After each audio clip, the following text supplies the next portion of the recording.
ભાજપના રાજમાં ગુંડાઓ બેફામ। આમ આદમી પાર્ટીના નેતા ગોપાલ ઇટાલિયાએ કડક શબ્દોમાં સરકાર સામે સવાલ ઉઠાવ્યા છે। 2 દિવસ પહેલા ગૃહમંત્રી હર્ષ સંઘવીએ ફાંકા ફોજદારી કરી હતી કે ગુંડાઓની લિસ્ટ બનાવવામાં આવશે, પરંતુ આ લિસ્ટ હજુ બનતું હશે ત્યાં તો ગોંડલમાં ગુંડાઓ બેફામ બન્યા હોય તે પ્રકારના આરોપો આમ આદમી પાર્ટીના national joint general secretary Gopal ઇટાલિયાએ લગાવ્યા છે। ગોપાલ ઇટાલિયા વધુમાં કહી રહ્યા છે કે હર્ષ સંઘવી ગુજરાતને મિર્ઝાપુર કે યુપી બિહાર બનાવવા માંગે છે। ગુંડાઓએ એક નિર્દોષને ખૂબ જ માર્યો, પોલીસે એફઆઈઆર પણ ના લખી। વિડીયો વાયરલ થયા બાદ લોકોમાં આક્રોશ જાગ્યો ત્યારે પોલીસે ગુનો નોંધ્યો છે। તે પ્રકારના આરોપો ગોપાલ ઇટાલિયા લગાવી રહ્યા છે। તેમણે કહ્યું કે હવે શું માર ખાવાવાળા લોકોને કેમેરામેન લઈને ફરવું પડશે। અમરેલી બાદ ગોંડલની ઘટનામાં પણ પોલીસની ભૂમિકાઓ ગુંડાઓ જેવી છે। મારો સવાલ છે કે કયા ગુંડાઓનો લિસ્ટ બનશે? ઘણા ગુંડાઓ તો ભાજપમાંથી ચૂંટણી લડીને ધારાસભ્ય બની ગયા છે, કેટલાક ગુંડાઓ સાંસદ સભ્ય બન્યા છે। શું હર્ષ સંઘવીના બુલડોઝરમાં દમ નથી કે ગોંડલ જઈ શકે? તે પ્રકારના સવાલો ગોપાલ ઇટાલિયા ઉઠાવી રહ્યા છે। તેમણે તમામ ગુંડાઓ ભાજપમાંથી ચૂંટણી જીતીને જિલ્લા, તાલુકા પંચાયત, નગરપાલિકાઓ અને નિગમોમાં બેસી ગયા છે, પછી કઈ રીતે ગુંડાઓની લિસ્ટ બનશે તે પ્રકારના સવાલો ઉઠાવતા ફરીકવાર રાજકારણ ગરમાયું છે। જે રીતે ગોંડલમાં પાટીદાર સમાજના તરુણને મારવાનો બનાવ સામે આવ્યો છે। સોશિયલ મીડિયા પર વિડીયો વાયરલ થયા બાદ પાટીદાર સમાજમાં ભારે આક્રોશ ફાટી નીકળ્યો હતો અને આના સંદર્ભમાં ગોપાલ ઇટાલિયાએ પણ પોતાની આક્રમક પ્રતિક્રિયા આપી છે। અને આમાં અમરેલીની ઘટનાની જેમ હવે ગોંડલમાં પણ પાટીદાર સમાજના લોકો તેમજ વિપક્ષે સરકાર ઉપર માછલા ધોવાની શરૂઆત કરી છે। આ મામલે શું કર્યા છે આમ આદમી પાર્ટીના national joint general secretary Gopal Italia, તે સાંભળી લો। નમસ્તે દોસ્તો, હું ગોપાલ ઇટાલિયા। ગોંડલમાં ગુંડાઓ બેફામ, અને ગોંડલમાં જ થોડું, આખા ગુજરાતમાં ભાજપના ગુંડાઓ બેફામ બન્યા છે। હજુ હમણાં 2 દિવસ પહેલા તો ગૃહમંત્રી હર્ષ સંઘવી અને ગુજરાતના ડીજી બે ફાંકા ફોજદારી કરતા હતા કે 100 કલાકમાં ગુંડાનું લિસ્ટ બનાવવું ને આમ કરી નાખું તેમ કરી નાખું। હજુ તો એનું લિસ્ટ બને છે કે બની ગયું કે શું થયું રામ જાણે। ત્યાં તો ગોંડલમાં ગુંડાઓ બેફામ બન્યા છે અને ગુંડાઓએ એક નિર્દોષ યુવાનને બેફામ માર્યો।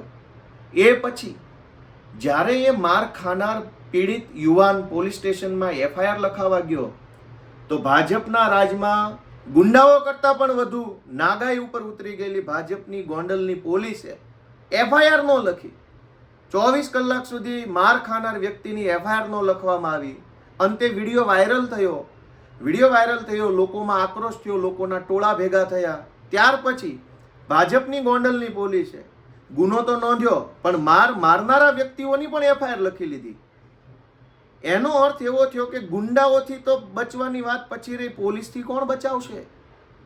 અમરેલીની ઘટના હોય તો પોલીસની ભૂમિકા ગુંડાઓ જેવી, ગોંડલની ઘટના હોય પોલીસની ભૂમિકા ગુંડાઓ જેવી, વીંછિયામાં કોળી સમાજના યુવાનની હત્યાની ઘટના હોય પોલીસની ભૂમિકા ગુંડાઓ જેવી। આ ગુજરાતમાં ભાજપના રાજમાં ભાજપના ગુંડાઓથી બચવું કે પોલીસથી બચવું, જીવવું કે ન જીવવું, આ પ્રશ્ન ગુજરાતમાં ઊભો થયો છે। અને ગુજરાતના હર્ષ સંઘવી અને ગુજરાતના પોલીસ અધિકારી ફાંકા ફોજદારી કરે છે કે 100 કલાકની અંદર ગુંડાઓનું લિસ્ટ બનાવવું। પણ કયા ગુંડાઓ? મોટા ભાગના ગુંડાઓ તો ભાજપમાંથી ચૂંટણી લડીને ધારાસભ્ય બની ગયા છે। કેટલાક ગુંડાઓ ભાજપમાંથી સાંસદ સભ્ય બની ગયા છે। કેટલાક ગુંડાઓ તાલુકા જિલ્લા પંચાયતની અંદર ચૂંટાઈ ગયા છે। કેટલાક ગુંડાઓ મહાનગરપાલિકા અને નગરપાલિકાના સભ્યો ચૂંટાઈ ગયા છે ભાજપમાંથી। બાકી રહ્યા હતા એમાંથી કેટલાક ગુંડાઓ બોર્ડ નિગમની અંદર ગોઠવાઈ ગયા છે। પછી જે ગુંડાઓ બાકી રહ્યા એ ભાજપના તાલુકા જિલ્લાની અંદર કે પ્રદેશમાં નાના મોટા હોદ્દેદારો બની ગયા છે। પછી જે ગુંડાઓ બાકી રહ્યા એ દિલ્હી વયા ગયા છે। ગુંડા જ ગુંડા છે અને તમામ ગુંડાઓ સારી જગ્યા ઉપર બેસી ગયા છે।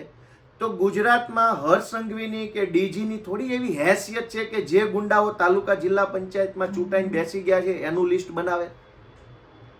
પબ્લિકની આંખમાં ધૂળ નાખવા માટે થઈ, ગુજરાતની જનતાને છેતરવા માટે થઈ અને લલ્લુ પંજુ ટાઈપના ટપોરી કંઈક નાના મોટા દારૂ પીવાના કે દારૂ વેચવાના કે કંઈક ચપ્પલ ચોરવાના, સાયકલ ચોરવાના ગુનામાં પકડાયા હોય એવા લલ્લુ પંજુઓના લિસ્ટ બને છે। ભાઈ હર્ષ સંઘવીની હેસિયત હોય, ગુજરાતના ડીજી છે એ ભાજપવાળાથી બીતા ન હોય, ગુજરાતના ડીજી મુખ્ય પોલીસ અધિકારીને જો ભાજપની બીક ન લાગતી હોય તો આપું ભાજપના 50 ગુંડાઓનું લિસ્ટ લખીને આપે મને કે ખાતરીબંધ પગલાં લેવામાં આવશે। 50 ગુંડાનું લિસ્ટ તો હું મારા ઉમરાળા તાલુકાના ભાજપના 50 ગુંડાઓનું લિસ્ટ આપવા માંગુ છું, પણ લખીને ખાતરી આપો કે પગલાં લેશો। મોટા ભાગના ભાજપના ગુંડાઓની વિરુદ્ધમાં એફઆઈઆર લખવામાં આવતી નથી અને કોઈ ઘટનામાં વિડીયો વાયરલ થાય તો અને તો જ પરાણે પોલીસવાળા એફઆઈઆર લખે છે. એનો અર્થ તો એવો થયો કે તમને કોક મારે, મારી જાય, બળાત્કાર થાય, છેડતી થાય, લૂંટ થાય, ગમે તે થાય, વિડીયો નહીં હોય તો પોલીસ સાંભળશે નહીં, અને વિડીયો નહીં હોય તો એફઆઈઆર નહીં લખે. મતલબ હવે આપણે માર ખાવાનો તો કેમેરામેન લઈને ફરવાનું, વિડીયો ન હોય. જે ઘટનામાં વિડીયો હોય છે એમાં પણ ભાજપના પોલીસવાળા એફઆઈઆર નથી લખતા. જે ઘટનામાં વિડીયો નહીં હોય એમાં હરિભજો. દોસ્તો, ભાજપના ગુંડાઓ ગુજરાતમાં બેફામ બન્યા છે. 100 કલાકમાં લિસ્ટ બનાવો કે 10 કલાકમાં લિસ્ટ બનાવવું નહીં, ભાજપના ગુંડાઓ હવે એટલી હદે બેફામ બન્યા છે કે આનું લિસ્ટ બનાવે મેળ નથી પડે એમ. આને ઘર ભેગા કરો તો અને તો જ કંઈક સુધારો આવે એમ છે. ગોંડલમાં જે કાંઈ ગુંડાઓ, લુખ્ખા તત્વો, તમે જુઓ, છાસવારે ગોંડલનું નામ આવે છે.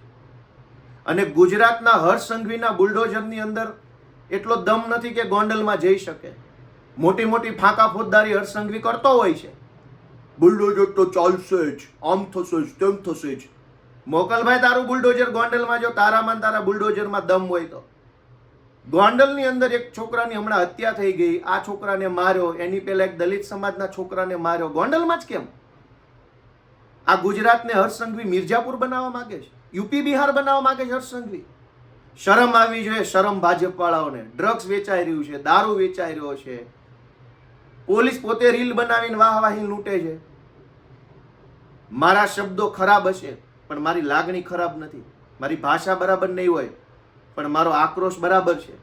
મારી ગુજરાતના તમામ લોકોને વિનંતી છે કે ગુજરાતને ભાજપના ગુંડાઓથી બચાવી લો દોસ્તો. ભાજપના ગુંડાથી ગુજરાતને બચાવો. જય હિન્દ.